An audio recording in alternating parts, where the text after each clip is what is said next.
1851 में विलियम ओ शाहुकनेसी ने कोलकाता से डायमंड हार्बर तक पहला टेलीग्राफ लाइन इंस्टॉल किया था।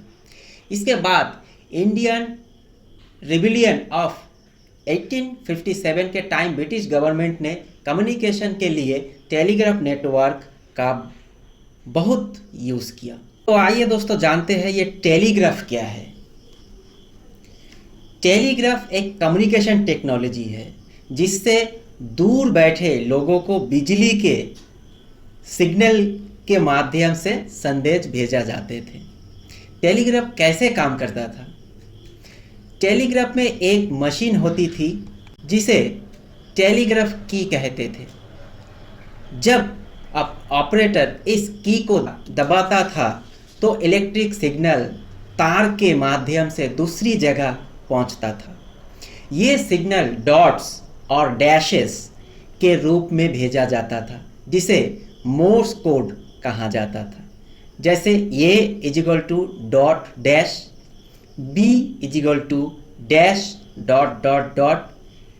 यानी अगर आप लिखना चाहेंगे SOS तो आपको लिखना पड़ेगा dot dot dot dash dash dash dot dot dot.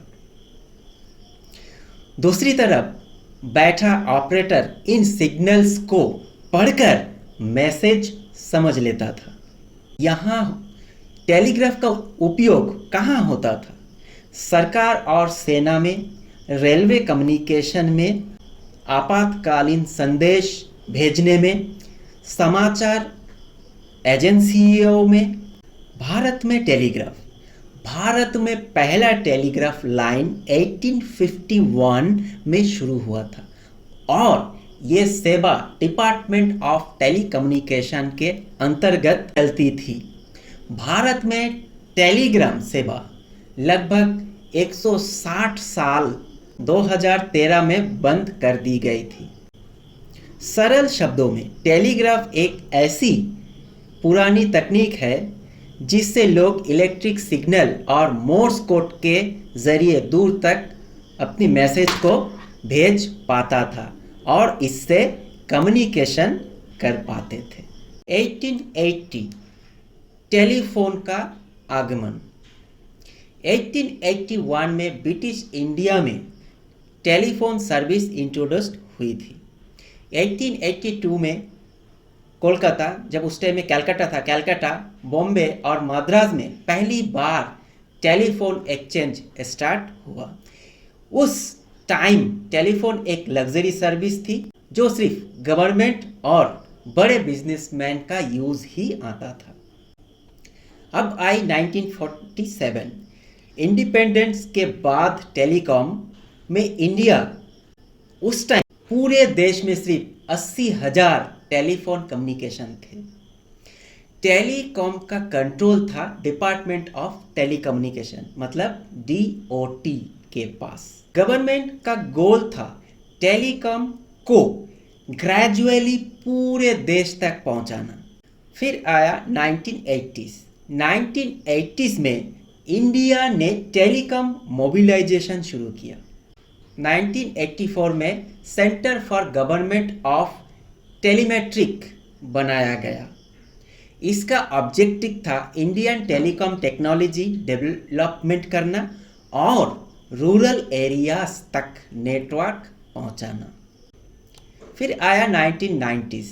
1990s में इंडिया ने टेलीकॉम सेक्टर को प्राइवेट कंपनीज के लिए ओपन कर दिया था। इसका ऑब्जेक्ट था इंडियन टेलीकॉम टेक्नोलॉजी डेवलप करना और रूरल एरियाज तक नेटवर्क पहुंचाना। फिर 1990s लिबरलाइजेशन प्राइवेट कंपनीज का। 1990s में इंडिया ने टेलीकॉम सेक्टर को प्राइवेट कंपनीज के लिए ओपन कर दिया था। इस पीरियड में कंपनीज जैसे Airtel, Vodafone, idea cellular market में आने लगी। कंपटीशन बढ़ने लगा और टेलीकॉम सेक्टर फास्ट ग्रो होने लगा। फिर 2000 में BSNL का जन्म हुआ। 15 सितंबर 2000 को गवर्नमेंट ऑफ इंडिया ने भारत संचार निगम लिमिटेड मतलब BNSNL बनाया। पहले telecom service directly DOT operate करता था। फिर गवर्नमेंट ने सर्विस ऑपरेटर्स को एक पब्लिक सेक्टर कंपनी बना दिया।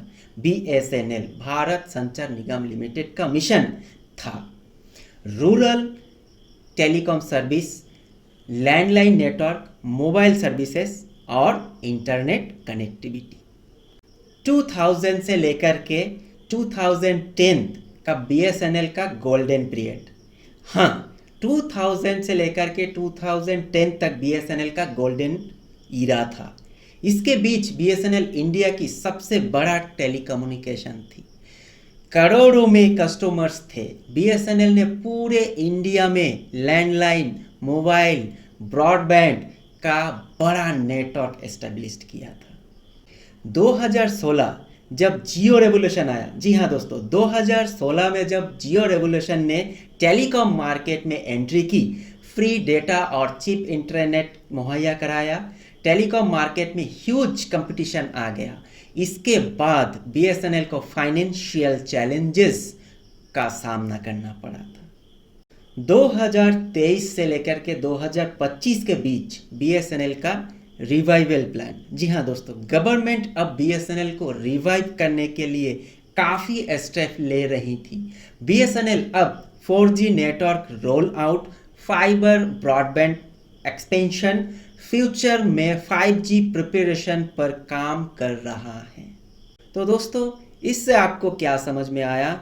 और अगर इस वीडियो को आपको थोड़ी सी भी अच्छा लगा हो तो ज़रूर मेरा चैनल को सब्सक्राइब कीजिएगा, एक लाइक ज़रूर कीजिएगा और शेयर ज़रूर कीजिएगा, ताकि ये जो इन्फॉर्मेशन और ये जो हिस्ट्री है आपकी दोस्तों तक पहुंचा पाए। तो दोस्तों, इसी के साथ ही आप सभी को नमस्कार, खुश रहिए, स्वस्थ रहिए, जय हिंद।